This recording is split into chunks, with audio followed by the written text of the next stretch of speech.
प्रस्तुत पद हमारी पाठ्य पुस्तक रीतिकालीन काव्य संग्रह में संकलित जीवन सार सुधा अंश का प्रथम पद है।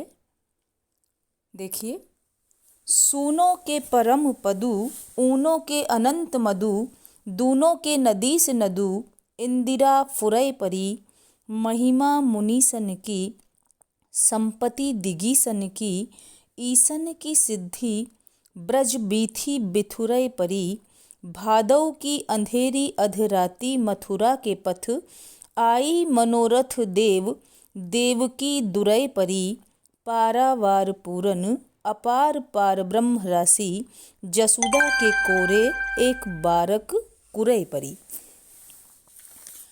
यह उस समय का प्रसंग है जब श्री कृष्ण पुत्र रूप में यशोदा की गोद में आए।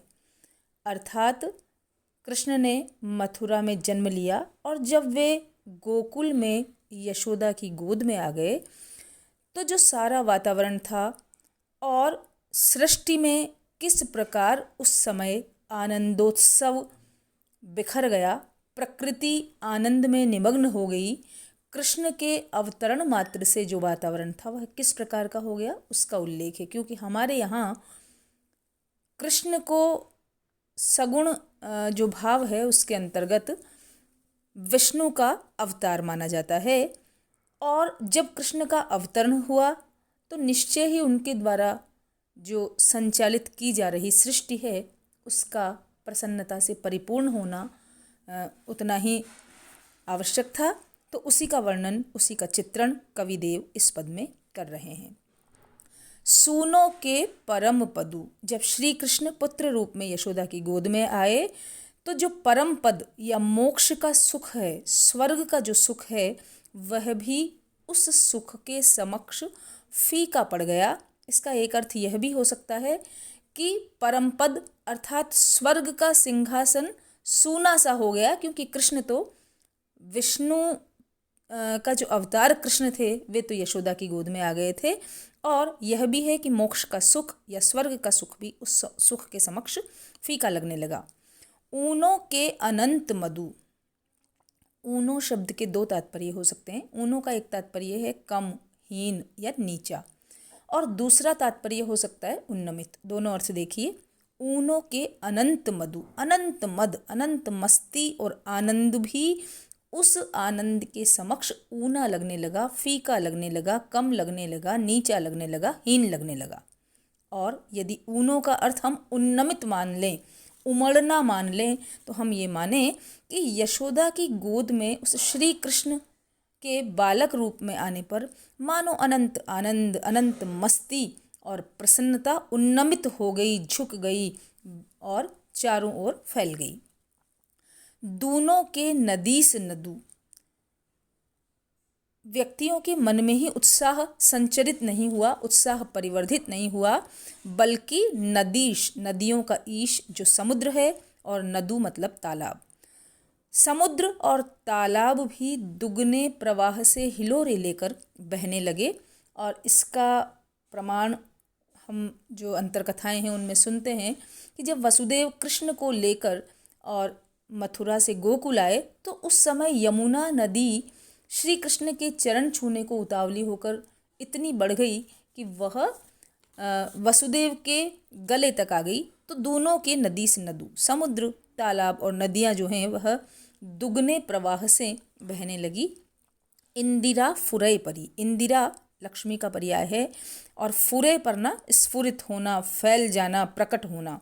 लक्ष्मी का वैभव चारों ओर बिखर गया, स्फुरित हो गया, प्रकट हो गया, क्योंकि लक्ष्मी तो विष्णु की अर्धांगिनी है। और जब विष्णु बाल रूप में यशोदा की गोद में आ गए हैं, इस पृथ्वी पर अवतरित हो गए हैं, तो लक्ष्मी का भी इस पृथ्वी पर स्फुरित होना, बिखर जाना, चारों ओर प्रकट हो जाना स्वाभाविक है। महिमा मुनीसन की, संपत्ति दिगीसन की, ईसन की सिद्धि, ब्रज बीथी बिथुरई परी। महिमा मुनीसन की, मुनियों के महत तपस्या का जो प्रभाव है वह चारों ओर दिखाई देने लगा। संपत्ति दिगीसन की, हमारे यहाँ 10 दिशाएं मानी गई है और 10 दिग्पाल की जो संपत्ति है वह मानो आज धन्य हो गई। ईसन की सिद्धि, ईसन की सिद्धि से तात्पर्य है ईश द्वारा निर्मित जो अष्ट सिद्धियां हैं या महादेव की जो सिद्धियां हैं, ब्रज बीथी बिथुरे परी, आज कृष्ण के आगमन से ब्रज की बीथी माने गलियों में, बिथुरे परी बिखर गई, छिटक गई, अर्थात अष्ट सिद्धियां जैसे ब्रज की गलियों में छिटकी पड़ रही थी।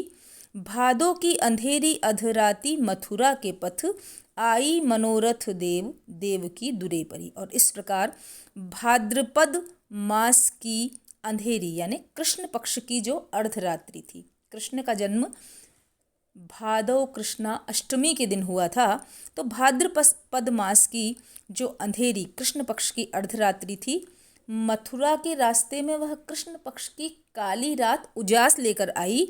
आई मनोरथ देव, देव कवि कहते हैं, देव के यहाँ 2 अर्थ हैं, एक तो देव कवि और दूसरा देने के अर्थ में, और तीसरा है देव, वह देव स्वरूप कृष्ण। आई मनोरथ देव, देव कवि कहते हैं कि वह जो रात्रि थी वह मन के मनोरथों को, मन की इच्छाओं को पूर्ण करने वाली बनकर आई और देव की दुरै परी।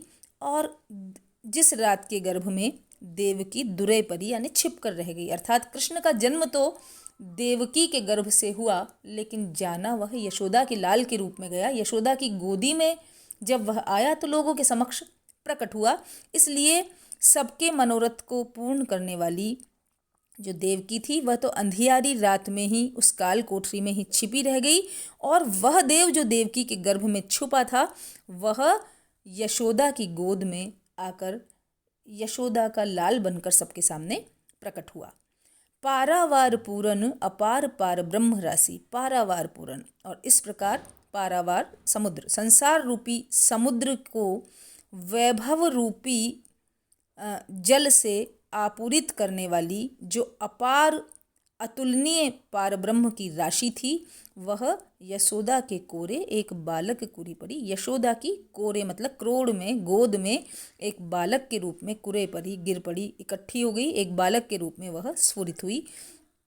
पूरे पद में यशोदा की गोद में जब कृष्ण आए तो प्रकृति किस प्रकार आनंदित उल्लासमय हो गई उसका चित्रण किया गया है। और प्रकारांतर से यहाँ विष्णु के अवतरण की बात भी बताई गई है कि वह कृष्ण विष्णु का ही अवतार थे।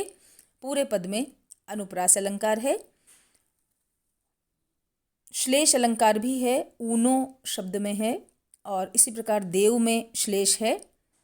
रूपक बांधा गया है कि संसार रूपी समुद्र को वैभव रूपी जल से आपूरित करने वाली अतुलनीय परब्रह्म की राशि यशोदा की गोद में मानो इकट्ठी हो गई। इसी के साथ यहाँ अष्ट सिद्धियों का जिक्र किया गया है। ईश द्वारा निर्मित अष्ट सिद्धियाँ जैसे ब्रज की गलियों में बिथुरी पड़ रही थी। तो अष्ट सिद्धियाँ कौन सी हैं? अष्ट सिद्धियाँ मानी गई है अणिमा, महिमा, गरिमा, लघिमा, प्राप्ति, प्राकाम्य, ईशित्व और वशित्व। ये अष्ट सिद्धियाँ हैं। ऐसा लगा जैसे अष्ट सिद्धियाँ जो है वह ब्रज की गलियों में बिखर गई। और संपत्ति दिगीसन की, जो दिग्पालों की नवनिधि है, हमारे यहाँ नवनिधि का भी जिक्र किया गया है, और वह नवनिधि के नाम हैं पद्म, महापद्म, नील, मुकुंद, नंद, मकर, कच्छप और शंख। मानो दिग्पालों की यह नवनिधियाँ और अष्ट सिद्धियाँ ब्रज की गलियों में बिखर गई, अर्थात सर्वत्र आनंद ही आनंद व्याप्त हो गया।